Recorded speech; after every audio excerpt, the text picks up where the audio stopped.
Hello everyone, I am very glad that you're joining this story. Subscribe, like and comment. Enjoy the story, smile more often. Imagine spending $6,000 of your hard-earned savings to give your sister the honeymoon of her dreams, only to have her call you a loser at a family dinner and complain it was cheap. That moment changed everything and led to a shocking twist I never saw coming.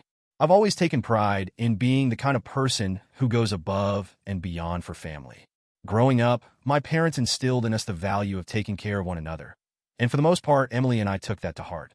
Sure, we had our fair share of fights over the years, like the time she borrowed my car without asking and dented it, or when I accidentally spilled coffee on her prom dress while rushing to take a picture. But deep down, we always had each other's backs. When Emily announced her engagement to Josh, I was genuinely happy for her. Josh seemed like a decent guy, if a little stiff around the edges, and Emily was over the moon. It felt like a fresh start for her after some rocky years, and I wanted to show my support in a way that truly mattered. I decided I'd do something special for her. Nothing over the top, just something that would remind her how much she meant to me. I didn't know what that would be until one casual dinner at her apartment, about 2 months before the wedding. We were sitting around the kitchen table, eating takeout and catching up, when the conversation turned to wedding plans. Emily was gushing about her dress, the flowers, and the venue. Then, almost as an afterthought, she sighed and said, "We're probably going to skip the honeymoon, though. Everything's just so expensive right now." I raised an eyebrow. "No honeymoon? Isn't that like half the fun of getting married?" She laughed, a little wistfully. "Tell that to our budget. We looked at some places, but it's just too much. Maybe we'll do a weekend trip somewhere later. But honestly, it's not a priority." That's when the idea hit me. What if I paid for it? I blurted out before I even really thought it through. Emily froze mid-bite, her fork hovering over her plate. "Wait, what?" "I'm serious," I said, leaning forward. "You deserve a honeymoon, and I want to help. Let me cover it." At first, she protested. No, that's way too much," she said, shaking her head. "You don't have to do that." But I was insistent. "It's not about having to do it. I want to do it. Think of it as my wedding gift to you." After a little more convincing, she finally agreed, her face lighting up in a way that made it all worth it. "Okay," she said, grinning, "but only if you're sure. And don't let Josh talk you into anything crazy like Bora Bora." We spent the next few weeks planning everything. Emily threw herself into researching destinations, poring over travel blogs and Pinterest boards like it was her second job. After a lot of debate, they settled on Hawaii. "It's perfect," she said one night over the phone. "Romantic, not too far, and we can finally do all those things we've always talked about: snorkeling, luau's, hikes, the whole deal." I covered everything. Round-trip flights, a gorgeous beachfront hotel, and a handful of excursions Emily couldn't stop raving about. When the final total came in, it was $6,000. I won't lie, it stung a little to see that number on my credit card statement. But I reminded myself it was for Emily, and that made it easier to stomach. On the night of her wedding, as she and Josh were getting ready to leave the reception, I handed her the itinerary and watched her eyes fill with tears. "You're amazing," she said, pulling me into a tight hug. "I can't believe you did this for us." "Thank you." In that moment, I felt nothing but joy. Seeing her so happy, so full of excitement for the future, made every penny feel worth it. If only I'd known how quickly that feeling would disappear. A month after their honeymoon, Emily and Josh invited the family over for dinner at my parents' house. It was supposed to be a relaxed evening, a chance for everyone to catch up and hear about their trip. I was excited to hear about the highlights of their honeymoon, the adventures I'd helped make possible. When I walked in, the smell of baked ziti filled the air, and my mom was bustling around the kitchen, ensuring everything was perfect. Emily and Josh were already there, perched on the couch, laughing with a couple of my cousins. As I joined them, Emily greeted me with her usual cheerful grin, and for a moment, it felt like old times. "Hey you," she said, standing to give me a hug. "How's my favorite sibling?" "Favorite sibling?" I joked, raising an eyebrow. "Is this your way of buttering me up for another trip?" She laughed and gave my shoulder a playful shove. "Don't tempt me." I smiled, feeling a flicker of pride. Whatever doubts I'd had about spending so much on their honeymoon had faded. Seeing Emily happy, seeing her and Josh glowing from the aftermath of their trip, made me feel like I'd done something good. Or so I thought.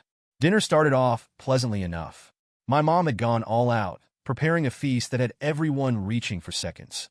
The conversation flowed as we passed plates and poured glasses of wine. Naturally, the topic of Emily and Josh's honeymoon came up. My aunt leaned over and asked, "So, how was Hawaii?" Was it as amazing as it looks in the pictures? I expected Emily to light up and start raving about the sunsets, the beaches, the food. But instead, she gave a little shrug. It was fine, she said, her tone flat. I blinked, surprised. Fine, I echoed.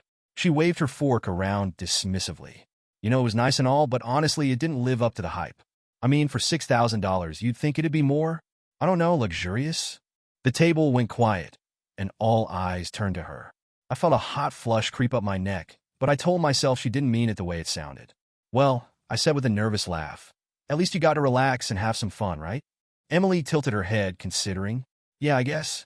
But honestly, I wouldn't have picked Hawaii if I'd known it'd be so underwhelming. Next time, you might want to do a little more research, she added, smirking. It felt like someone had slapped me. My stomach dropped, and my face burned with embarrassment and anger.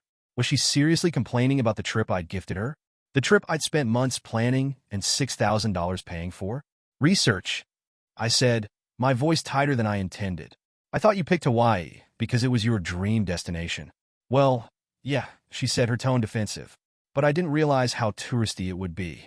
And some of the hotels were, not as nice as they looked online. At this point, the entire table was awkwardly silent, everyone exchanging uncomfortable glances. My dad cleared his throat, probably trying to steer the conversation elsewhere, but Emily wasn't done. I mean, don't get me wrong, she said, laughing lightly. It was sweet of you to pay for it, but $6,000 isn't exactly like over-the-top generous. It's not like you sent us to Bora Bora or anything. I stared at her, my mind racing. Was this some kind of joke? Was she seriously belittling what I'd done for her, in front of the entire family? I'm sorry, it wasn't up to your standards, I said, my voice cold. She waved me off with a laugh, completely oblivious to the hurt and humiliation I was feeling. Oh, don't take it personally. I'm just saying next time maybe I'm a little higher, That was it, the last straw. I pushed my chair back and stood up, my hands clenched in a fist at my sides. You know what, Emily? I said, my voice trembling with barely contained anger. You're welcome. For everything. But don't worry, there won't be a next time. I grabbed my coat and walked out of the room, ignoring the shocked silence and the whispers that followed me. My mom called after me, but I didn't stop. I couldn't. As I got into my car and slammed the door, I felt a mix of emotions. Anger, hurt, and disbelief chief among them. How could my own sister, someone I'd gone out of my way to help, treat me like this? For the first time, I questioned whether Emily even valued me as a sibling, or if I was just someone she could use when it suited her. Either way, one thing was clear. I was done letting her take advantage of me. The night after the family dinner replayed in my head over and over. I kept trying to rationalize Emily's behavior. Maybe she was trying to impress Josh. Maybe it was some misguided attempt at humor. But the more I thought about it, the harder it became to shake the sting of her words. It wasn't just the disappointment in how she described the honeymoon or dismissed the effort I'd put into it. It was the blatant lack of gratitude. For days, I told myself I was overreacting, but deep down, I knew that wasn't true. The wounds she'd opened weren't just about the honeymoon. They were about years of small, dismissive comments and moments where I'd felt unappreciated, but had brushed it off because, well, she was my sister. But this time, the hurt lingered. It gnawed at me, not just because of what she said, but because of what it revealed about how little she valued what I'd done for her. The next family gathering was unavoidable. My parents insisted we all come together for a game night they'd planned weeks ago. I arrived with my guard up, half hoping Emily would use the opportunity to apologize or at least acknowledge her behavior. Instead, the night unfolded in much the same way as the dinner. Emily was loud, full of stories from the honeymoon, and completely oblivious to the tension she'd caused. At one point, one of my aunts turned to me and said, "You're such a wonderful sibling for doing that for them. Not everyone would be so generous." I gave her a polite smile, but before I could respond, Emily cut in with a laugh. "Oh, please," she said, rolling her eyes. "Generous? It was $6,000, not six figures. It's not like we were staying in some over-the-top villa in the Maldives or anything." The room went quiet. My stomach sank and I felt my cheeks flush. Emily wasn't done. She leaned back in her chair and added, "Honestly, I feel bad for him. Like, who does that and thinks it's impressive? It's kind of sad." Her words hit me like a punch to the gut. I could feel everyone's eyes on me, but I couldn't bring myself to look up. My mind was racing. How could she say something so cruel, so dismissive, in front of everyone? "Emily," I said, my voice trembling with a mix of anger and disbelief. "What is wrong with you?" "What?" she replied, feigning innocence. "I'm just being honest. I mean, it's nice that you paid for it, but let's not act like it was some grand gesture. That's exactly what it was." I snapped, my voice louder now. "I spent months saving up and planning that trip for you. I went out of my way to make sure you and Josh had an amazing time. And this is how you repay me? By calling me pathetic in front of the whole family?" Emily's face hardened, and she crossed her arms. "I didn't call you pathetic," she said flatly. "I just think you're being a little sensitive. If you can't handle a joke." "It wasn't a joke," I interrupted. "You've made it perfectly clear how little you think of me and what I did for you. And honestly, I'm done." I stood up, my chair scraping loudly against the floor. "If that's how you feel, then I guess I wasted my time and money." The room was dead silent as I grabbed my jacket and headed for the door. My mom called after me, "Wait, don't go. Let's talk about this." But I didn't stop. I didn't want to talk. I didn't want to hear more excuses or dismissals from Emily. I just wanted to get out of there before the frustration and hurt boiled over into something I couldn't take back. As I drove home, my hands gripping the steering wheel tightly, I replayed the scene in my head. No matter how I looked at it, one thing was clear. This wasn't just about the honeymoon. This was about years of unspoken frustrations, years of feeling like my efforts never measured up in Emily's eyes. By the time I got home, I'd made a decision. I was done letting her treat me like an afterthought. If Emily couldn't see the value in what I'd done for her, then maybe she didn't deserve it in the first place. Little did I know this was just the beginning of a much bigger fallout. The morning after the game night fiasco, I woke up with a pit in my stomach. I half expected a text from Emily, maybe an apology or at least an awkward attempt at smoothing things over. But my phone screen was blank, except for a couple of messages from friends and a notification for a sale at my favorite store. I waited all day, checking my phone more often than I'd like to admit. By the evening, it was clear Emily wasn't planning to reach out. Instead, my mom called, her voice hesitant.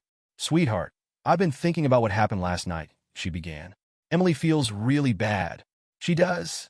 I asked, a flicker of hope lighting up inside me. "Well," my mom said carefully, "she feels bad that things got so tense. But she thinks you might have overreacted." The flicker of hope snuffed out. I clenched my jaw, holding back a bitter laugh. "Overreacted?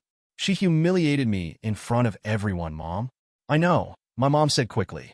"I know, and I think she realizes that now. But you know how Emily is. She has a hard time admitting when she's wrong. Maybe if you reached out to her." "Why should I?" I snapped. "She's the one who crossed the line, not me." My mom sighed. "Because she's your sister, and family is family. This kind of thing doesn't have to go on forever." But to me, it already felt like it had gone on forever. Emily's behavior at dinner wasn't some one-off incident. It was the culmination of years of little slights and dismissals, of being made to feel like my efforts were never enough. Over the next few days, I heard more about Emily's thoughts, though not from her directly. My dad mentioned that she felt blindsided by my reaction. My aunt said Emily told her she was just joking and didn't think I'd take it so personally. Every time I heard something new, my frustration grew. Not once did she call or text to talk things out. Instead, she let others do the talking for her, spinning the narrative that I was the overly sensitive sibling who couldn't take a harmless comment. I decided I'd had enough. No more waiting. No more hoping for a change that clearly wasn't coming. I cut her off completely. No texts. No calls. No visits. Nothing. At first, it felt strange. Emily had always been a fixture in my life, even when she annoyed me. We'd exchange texts almost daily, memes, random photos, little updates about our lives. Now my phone felt quieter, emptier. But as the days turned into weeks, I started to feel lighter. Without Emily's constant presence, I realized just how much of my energy I'd spent trying to win her approval, trying to be the sibling she couldn't dismiss. My parents, of course, weren't thrilled with my decision.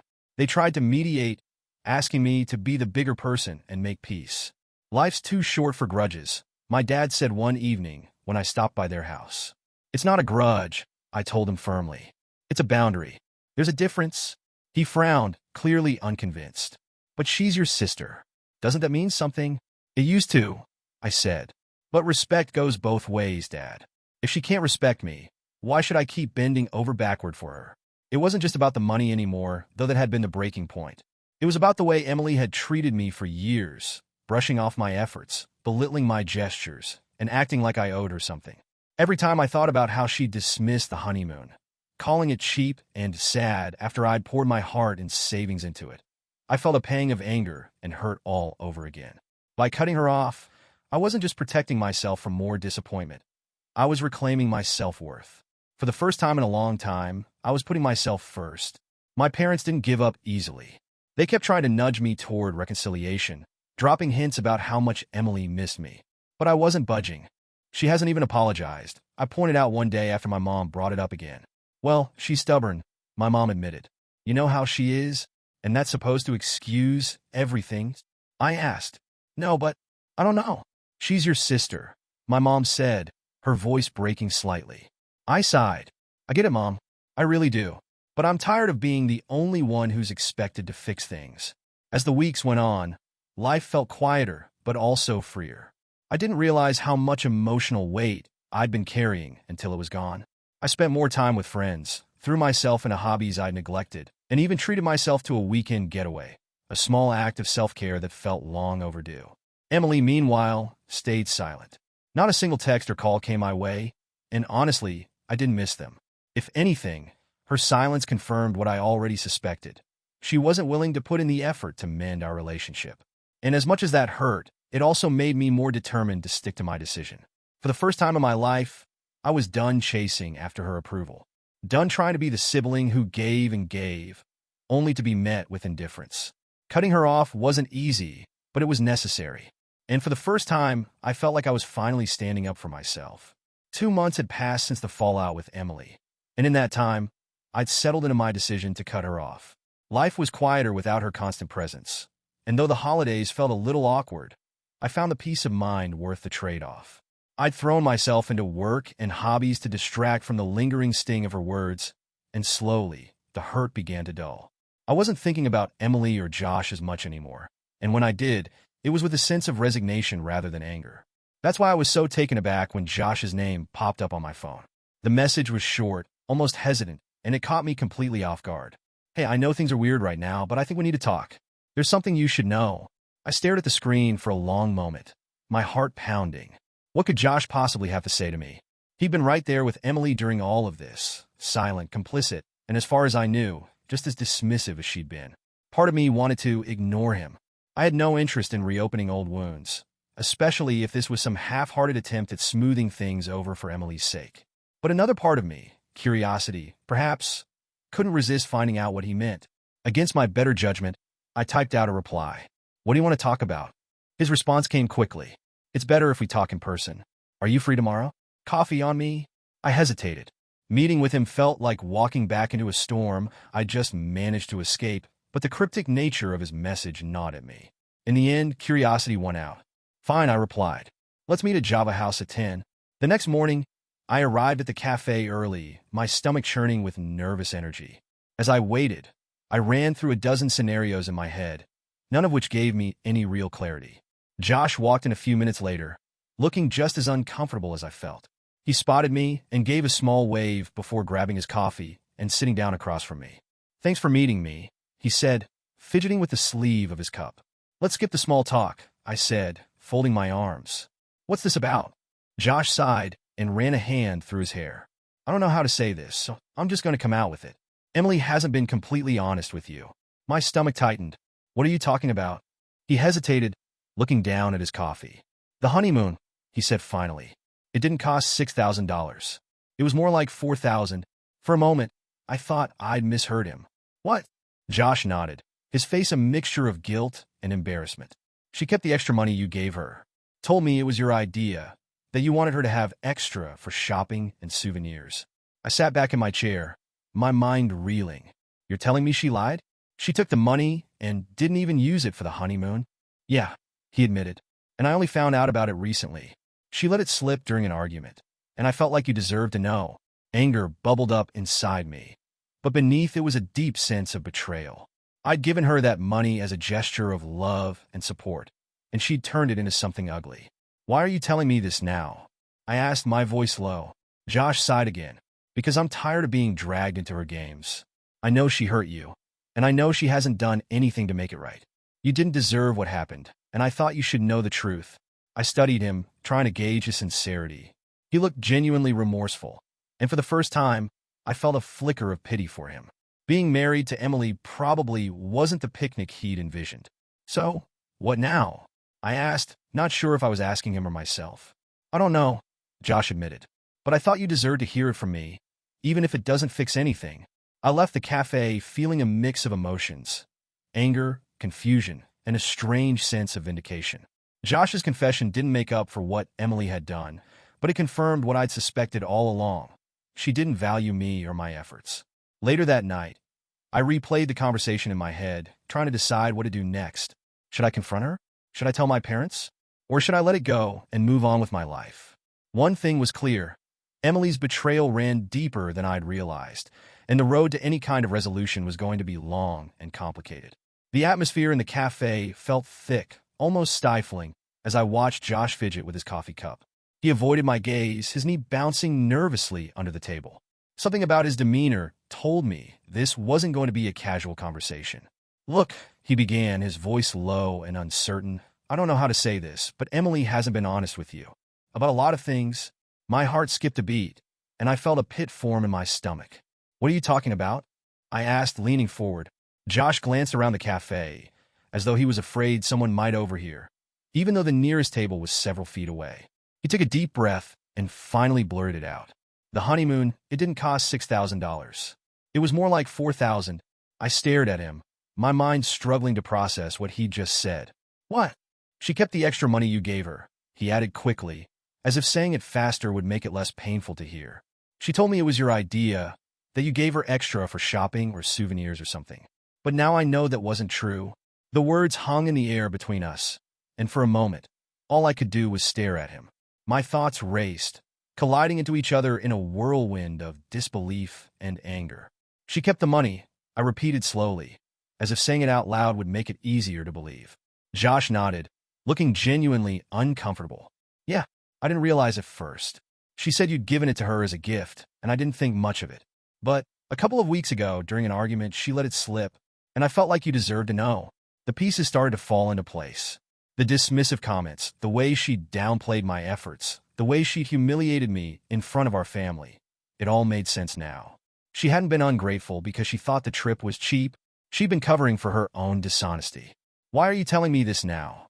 I asked, my voice tight with barely contained anger.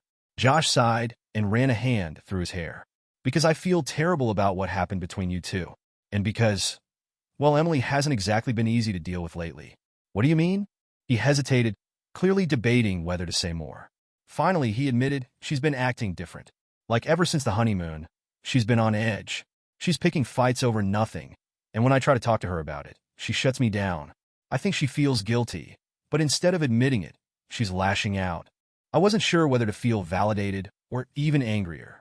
On one hand, it was satisfying to know that Emily's behavior had consequences, even if they weren't immediate.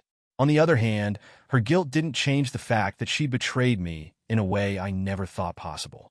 What do you want me to do with this information, Josh? I asked, my voice sharper than I intended. You think this makes anything better? That it fixes what she did? No, he said quickly. I thought you deserved to know the truth. I know it doesn't undo anything, but I didn't want to keep this from you. His sincerity seemed genuine, but it didn't soften the blow. I sat back in my chair, staring out the window as I tried to figure out what to do next. Should I confront Emily? Should I tell my parents? Or should I just walk away and never look back? Thank you for telling me, I said finally, though the words felt hollow. I appreciate it. Josh looked relieved, but still uncomfortable. For what it's worth, I'm really sorry about all of this. You didn't deserve what happened, and I know Emily knows that too, even if she won't admit it. The conversation left me with more questions than answers. As I walked out of the cafe, my mind raced with possibilities. Had Emily really intended to use the extra money for something frivolous? Or was there a deeper reason she'd kept it from me? One thing was certain. This wasn't just about the money anymore. It was about trust, respect, and the kind of relationship we had, or thought we had.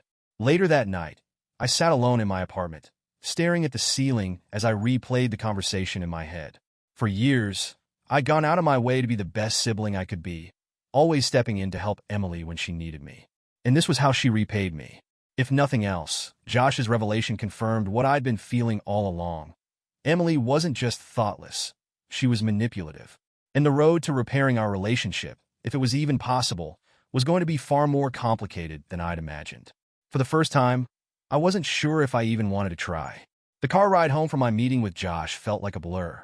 My hands gripped the steering wheel tightly, my knuckles white as the anger built up inside me. I replayed his words over and over in my mind. She told me it was your idea to give her extra for shopping and souvenirs. The audacity of it all left me breathless. Emily had lied, not just to me, but to Josh, twisting my generosity into some fabricated narrative that painted her as the victim of my supposed frugality. The worst part wasn't even the money. It was the utter disrespect. She had manipulated me, humiliated me, and betrayed the trust one thought we had as siblings. By the time I got home, my anger had boiled over. I sat on my couch, staring at my phone, debating whether to call her and let her have it right then and there. But I decided against it. This wasn't a conversation to have over the phone. If I was going to confront Emily, I wanted to do it face to face. The next day, I showed up at her apartment unannounced. My heart was racing as I knocked on the door, my mind running through all the things I wanted to say. When Emily opened the door, she looked surprised to see me, but quickly masked it with a smile.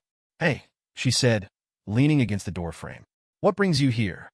"We need to talk," I said, my tone leaving no room for argument. She stepped aside, letting me in.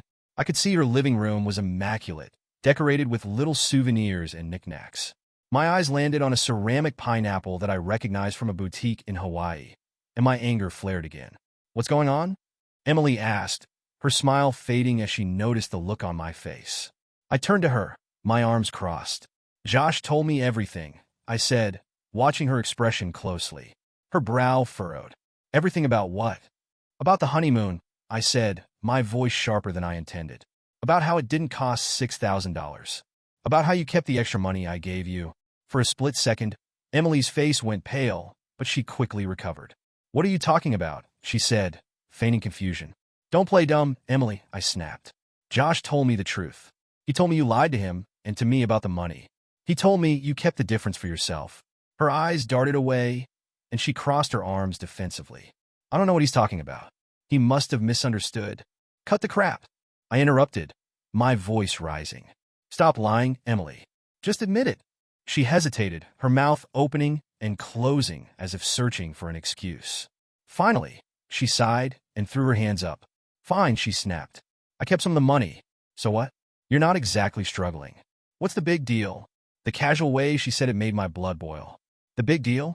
I said, my voice trembling with anger. "The big deal is that I trusted you. I gave you that money to make your honeymoon special, and you used it to line your own pockets. And then, instead of being grateful, you insulted me in front of our entire family." Emily rolled her eyes, as if I were the one being unreasonable. "Look, I didn't think it was a big deal. I mean, you gave me the money. What does it matter how I spent it?"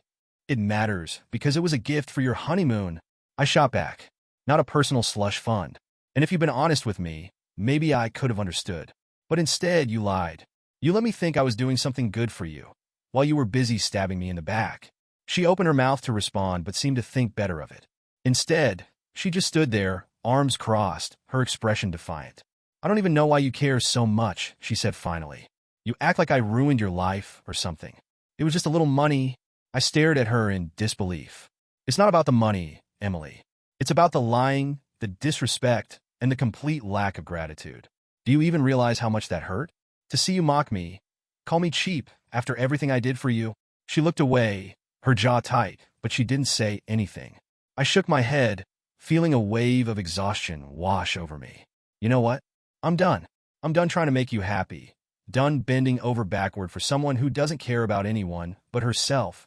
"Don't be so dramatic," she said, but her voice wavered slightly. "This isn't dramatic, Emily. It's reality," I said, my tone firm. "I can't trust you anymore. And without trust, there's no relationship. Not as siblings, not as anything." I turned and walked to the door, pausing only to look back at her one last time. "If you ever decide to own up to what you've done and actually apologize, maybe we can talk. Until then, don't bother reaching out." I didn't wait for her response. I walked out of her apartment and didn't look back. As I drove home, I felt a strange mix of emotions. There was anger, of course, and sadness. But there was also relief. Relief that I'd finally stood up for myself. that I'd finally said the things I'd been holding in for years. Emily had made her choices, and now I was making mine. I wasn't going to let her disrespect me anymore. For the first time in a long time, I felt like I was taking control of my own story. Little did I know the fallout from this confrontation was just beginning. Cutting ties with Emily wasn't just hard emotionally. It reshaped the dynamics of our entire family. Almost immediately after the confrontation, word of what had happened spread like wildfire. My parents, my cousins, my aunts and uncles, everyone seemed to know something, though the details were filtered through a dozen different retellings. It didn't take long for my mom to call, her voice heavy with concern. "I just spoke to Emily," she began, clearly trying to sound neutral. "She said you had a fight. What's going on?" I took a deep breath, bracing myself for the conversation I knew was coming. "Mom, Emily lied to me," I said, keeping my tone as steady as possible. "She took money I gave her for the honeymoon, kept part of it for herself, and then lied about it to Josh and to me. And that's not even counting the way she embarrassed me in front of the family." There was a long pause on the other end of the line. "She told me it wasn't like that," my mom said softly. "She said it was a misunderstanding." "Mom," I interrupted, "it wasn't a misunderstanding. She admitted it." She looked me in the eye and said, "So what?" Like it was no big deal. I can't just let that go. My dad joined the call later, and the two of them tried their best to convince me to let bygones be bygones. "She's your sister," my dad said. "People make mistakes. You're both adults. Can't you just work this out?" "She already threw it away when she betrayed me," I told him. "I'm not going to keep letting her walk all over me just because we're related." That didn't sit well with either of them. My mom sniffled, her voice breaking as she said, "You two have always been so close. I hate seeing this happen to my kids." "I hate it too, Mom," I said. "But Emily made her choices. She's the one who caused this, not me. I can't pretend everything's fine when it's not." Despite my resolve, their words stayed with me. Cutting ties with Emily wasn't just about her. It was about the ripple effect it had on the rest of the family. The next family gathering, Thanksgiving, was the first real test of the new normal.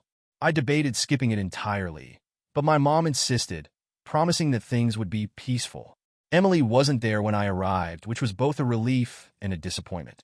Part of me had hoped she'd try to make amends, but it seemed she was avoiding me entirely. As the evening went on, the tension was palpable. Conversations felt stilted, like everyone was afraid to bring up the elephant in the room. At one point, my aunt pulled me aside and asked, "What really happened between you and Emily?" "She won't talk about it, but your mom says you two had a falling out." I gave her the short version, careful not to paint Emily as a complete villain. Still, my aunt's expression grew serious. "That's disappointing," she said.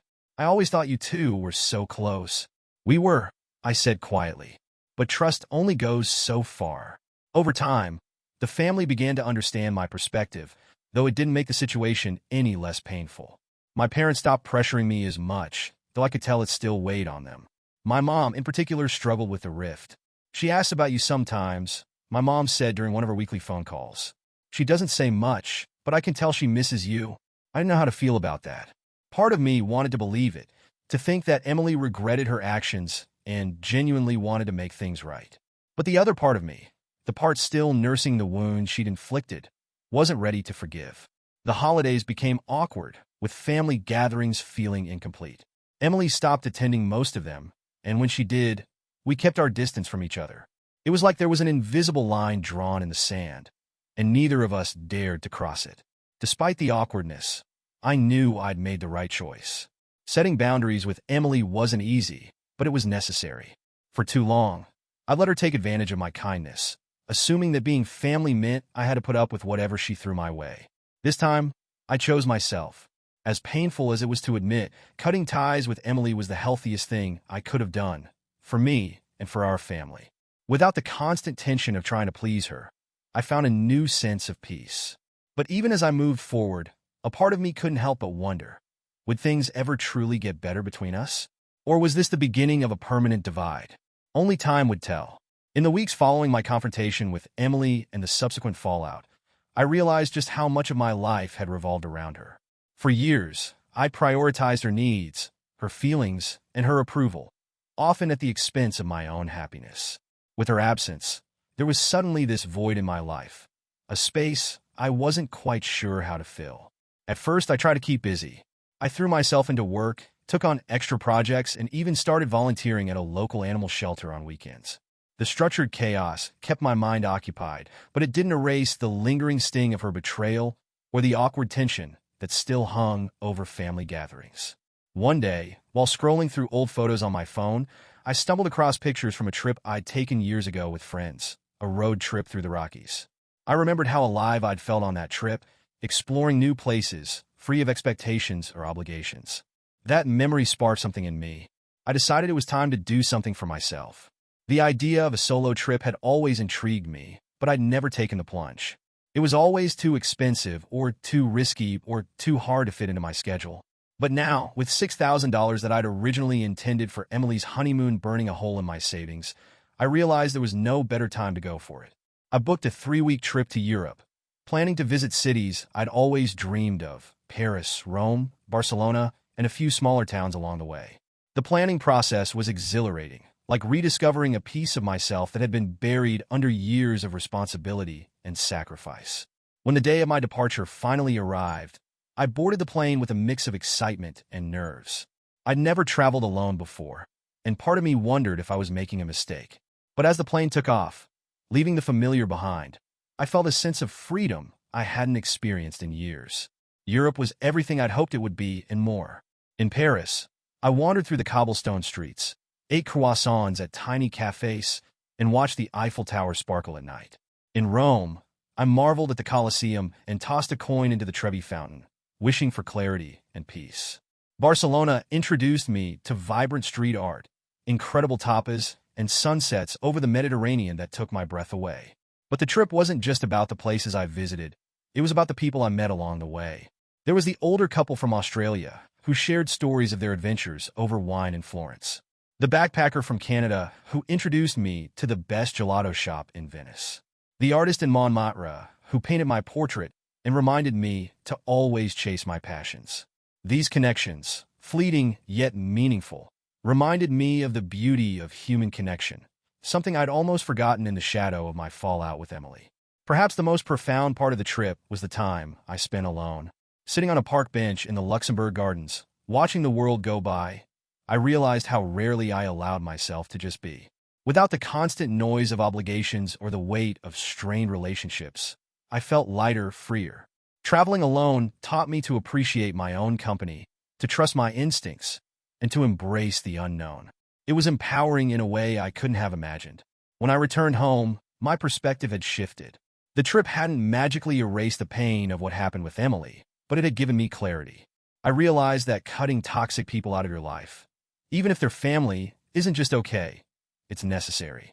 For too long, I'd let guilt and obligation keep me tethered to a relationship that wasn't serving me. Now, I understood that setting boundaries wasn't selfish. It was an act of self-preservation. I channeled the lessons I'd learned from my trip into other areas of my life.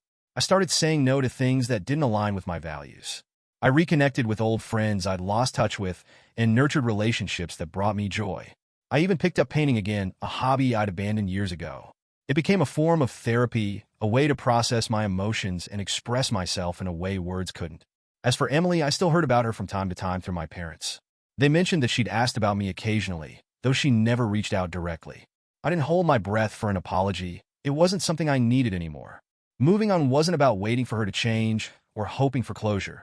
It was about finding peace within myself. And for the first time in years, I felt like I'd truly found it. My solo trip to Europe wasn't just a vacation. It was a turning point. It reminded me of who I am, what I deserve, and the life I want to create for myself. And for that, I'll always be grateful. Looking back, I don't regret the choices I made. Walking away from Emily wasn't just about cutting off a toxic relationship. It was about reclaiming my own sense of self. Losing her as a constant presence in my life hurt, and for a while, I wrestled with the guilt of letting go of someone I'd grown up so close to. But as time passed, I realized it was the right decision. The fallout with Emily taught me lessons I didn't even know I needed to learn. For years, I'd bent over backward to keep the peace, thinking that was what it meant to be a good sibling. I convinced myself that family came first, even if it meant sacrificing my own needs, my own self-respect. But now I understand that boundaries are essential, even with the people you love. Without boundaries, I'd allowed myself to become a doormat, someone Emily could take advantage of without consequence. Losing her forced me to take a hard look at my relationships. not just with her, but with everyone in my life, and asked myself, was I being treated with the respect I deserved? The changes I made in the wake of our fallout weren't limited to just Emily. I started setting boundaries in all areas of my life. I stopped saying yes to things out of obligation and began prioritizing what truly mattered to me. It wasn't easy at first. After all, I'd spent years putting others first. But as I got better at it, I felt a sense of liberation that was hard to describe. Emily remained distant during this time. Occasionally, I'd hear updates about her from my parents or other family members, but they were always vague. She's been keeping busy, my mom would say, or she mentioned she's thinking of taking up yoga. Then, one day, during a casual phone call with my dad, he dropped a bombshell. Did you hear Emily and Josh broke up? I hadn't. What happened? I asked, though I couldn't deny a flicker of curiosity. My dad sighed. I don't know all the details, but apparently, it just wasn't working out. I think they were having a lot of arguments, and it finally came to a head. Hearing that Emily and Josh had split was strange. For so long, they'd seemed like the perfect couple, or at least, Emily had worked hard to present them that way. But when I thought about it more, I wasn't surprised. Their relationship had always seemed a little strained, especially in the months after their honeymoon. Still, I didn't feel any satisfaction in the news. Whatever issues they'd had, it wasn't my place to speculate, and I wasn't invested in their drama anymore. For the first time, I felt truly detached from Emily's life. It was a bittersweet realization, but it brought me a sense of peace. I didn't need to know every detail or try to fix things for her anymore. I'd moved on, and I was happier than I'd been in years.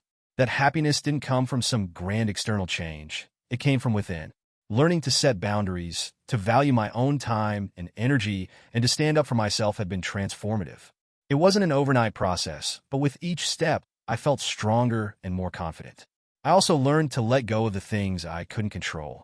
Emily's choices, her actions, her inability to apologize, none of that was within my power to change. What I could control was how I responded, and I chose to focus on my own growth and happiness. Over time, I built a life that felt truly fulfilling. I deepened my friendships, pursued passions I'd neglected for years, and even started dating again, something I put off for too long. Looking back on everything, I've come to understand that sometimes the people closest to you turn out to be the ones who hurt you the most. It's a painful truth, but it doesn't have to define you. The fallout with Emily wasn't just a story of loss. It was a story of growth, of learning to value myself enough to walk away from a relationship that wasn't healthy. And if there's one thing I've learned, it's this. When the truth comes out, you always have a choice. You can let it break you, or you can let it set you free. I chose to move forward, and I've never looked back.